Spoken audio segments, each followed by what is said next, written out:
Innovation really means student engagement.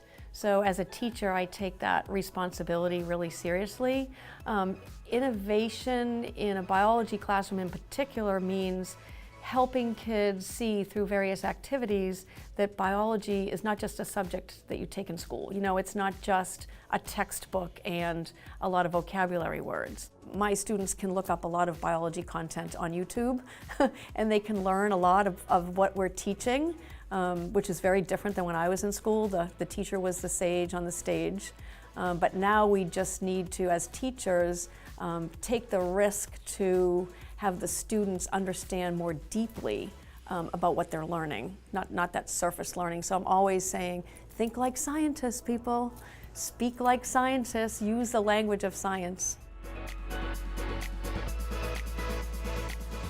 A traditional approach would be a student arrives in biology class, they might pick up a few handouts, and right away they might start taking notes, for example. The Think Journal, whatever the prompt is that I select for a particular class, it spirals back to the class before.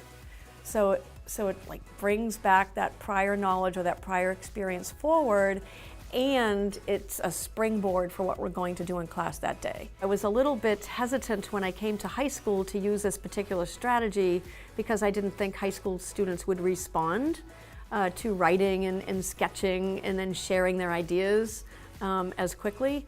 So no, it is fairly new approach, but once I saw that it was a hook for kids, and everyone can do some journaling, everyone is thinking, and once the students' confidence grows in their ability to do that, I feel like their mind is more open then to learn biology, which is not an easy subject.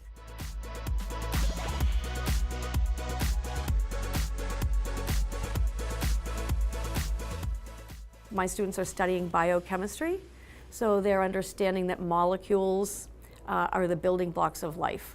And so we're going to do virtual labs today where there'll be food chemists, and using technology in the computer lab, they will be able to go in and basically simulate the work of a food scientist in analyzing unknown samples for protein, carbohydrates, and lipids.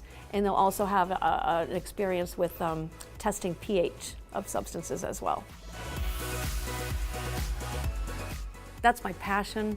That's my joy of not only teaching science, but teaching students to think about the world they're living in and to think about their role in that world.